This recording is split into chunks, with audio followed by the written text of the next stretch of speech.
कमले दिल दी खास है पर इनदी चलनी थोड़ी है। ओंदे नाल गुजारन दे लई एक हयाती थोड़ी। और वो कहंदी है पूरा महीना तेरे नाल गुजारांगी। वो कहंदी है पूरा महीना तेरे नाल गुजारांगी।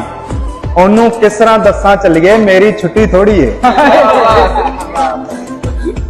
वो कहंदी है पूरा महीना तेरे नाल गुजारांगी। ओनू किस तरह दस्सां चलिए मेरी छुट्टी थोड़ी है। और कोई ना कोई ते होवेगा जो यार वफा नूं समझेगा। कोई ना कोई ते होवेगा जो यार वफा नूं समझेगा। दिल ना छड़ तू सारी दुनिया ओंदे वर्गी थोड़ी है। और इको गल है ताइयों रिश्तेदार बुलाण ते राजी नहीं। इको गल है ताइयों रिश्तेदार बुलाण ते राजी नहीं। भलिया रिश्तेदारां नालों साडी पहली थोड़ी। सीना पाड़ के दरिया दा मैं परले पार पड़ावांगा।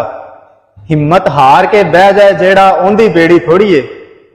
और ओनू कमली आखा ना ते दसो फिर मैं की आखां। ओनू कमली आखा ना ते दसो फिर मैं की आखां। गल गल उत्ते लड़दी है जो जैन सियाणी थोड़ी। जेकर तेरा पैसा बेली है कोई नहीं साडा अल्लाह बेली है। और यारां दी क्यों खबरे किल्लत है। यारां दी क्यों खबरे किल्लत है। हालां बंदा बंदा बेली है। और जे ओ दुश्मन नाल खलोता है। जे ओ दुश्मन नाल खलोता है। दुश्मन है फिर कादा बेली है। दुश्मन है फिर कादा बेली है।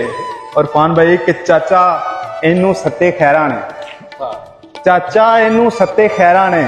तेरा पुत्र साडा बेली है। चाचा इनू सत्ते खैरा ने। तेरा पुत्र साडा बेली है। कोई ते मेरे दुख वंडावे चा। कोई ते मेरे दुख वंडावे चा। कोई ते आखे मेरा बेली है। तू नहीं ते फिर कौन है साडा जैम।